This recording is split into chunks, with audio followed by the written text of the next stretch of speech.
Hello friends, आप सबका स्वागत है हमारे यूट्यूब चैनल आरके टेक्निकल पर।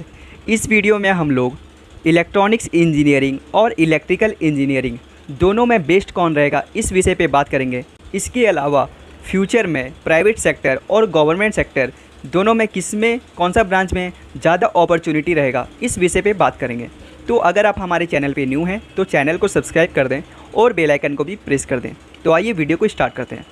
तो मेरे दोस्त, सबसे पहले हम बात करते हैं इलेक्ट्रॉनिक्स और इंजीनियरिंग और इलेक्ट्रिकल इंजीनियरिंग दोनों में हम लोग को पढ़ना क्या पड़ता है।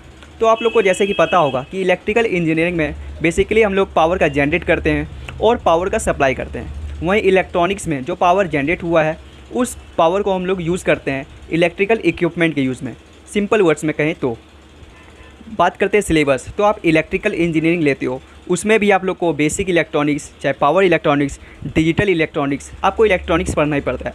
अगर आप इलेक्ट्रॉनिक्स लेते हो उसमें भी आप लोग को बेसिक जनरेशन ऑफ इलेक्ट्रिसिटी का सप्लाई कैसे करते हैं, ये सब चीज़ आपको इलेक्ट्रॉनिक्स में भी पढ़ना ही पड़ता है।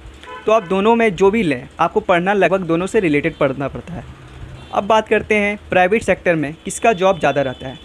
तो प्राइवेट सेक्टर में अगर देखें डिप्लोमा लेवल पे या बीटेक लेवल पे, प्राइवेट सेक्टर में इलेक्ट्रिकल और इलेक्ट्रॉनिक्स में सबसे ज़्यादा जो जॉब रहता है वो इलेक्ट्रॉनिक्स का रहता है। अब फ्यूचर का बात करें तो फ्यूचर में भी इलेक्ट्रॉनिक्स का ही ज़्यादा रहेगा। अब ऐसा क्यों, ये जानिए। सबसे पहले अभी देखिए, अभी जो भी सिम का कंपनी ले लीजिए, मोबाइल का कंपनी ले लीजिए या वॉच का कंपनी ले लीजिए या इलेक्ट्रिसिटी से रिलेटेड कोई भी कंपनी ले लीजिए आप, उसमें आप लोग देखेंगे हर जगह पे डिजिटल चीज़ का यूज़ हो रहा है। आप सिंपल वॉच ही ले लीजिए तो वॉच भी आजकल डिजिटल आता है। आप फ़ैन ले लीजिए, फ़ैन भी आजकल रिमोट कंट्रोल आने लगा है। तो उसमें भी इलेक्ट्रिकल के जगह पे इलेक्ट्रॉनिक्स वाला का ज़्यादा अपॉर्चुनिटी रहता है। आप इलेक्ट्रॉनिक्स में और भी देख सकते हैं, व्हीकल जो आ रहा है, जितना भी अभी व्हीकल आ रहा है लगभग इलेक्ट्रॉनिक्स व्हीकल आ रहा है। तो इलेक्ट्रिकल का जो जगह है वो धीरे धीरे इलेक्ट्रॉनिक्स वाला लेता जा रहा है। तो अगर आप सिर्फ इलेक्ट्रिकल अगर पढ़ के सोच रहे हो प्राइवेट जॉब में करना, तो as compare to electronics electrical में बहुत कम अपॉर्चुनिटी रहेगा प्राइवेट सेक्टर में।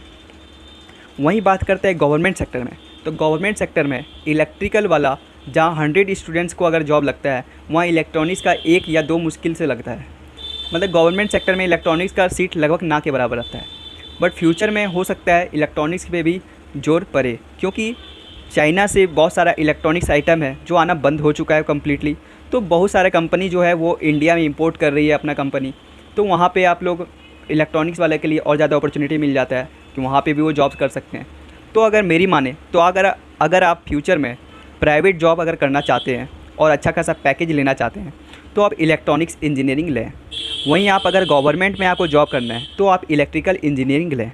अब बात करते हैं, अगर आप दोनों सोच रहे दोनों में किसी में भी हमको फ्यूचर में लग जाए तो भी आप इलेक्ट्रिकल लें, क्योंकि इलेक्ट्रिकल जो है गवर्नमेंट में भी जॉब रहता है और इलेक्ट्रॉनिक्स वाला में भी जॉब मिल जाता है। बट इलेक्ट्रॉनिक्स को स्पेशलाइज इलेक्ट्रॉनिक्स में ही जॉब मिलता है।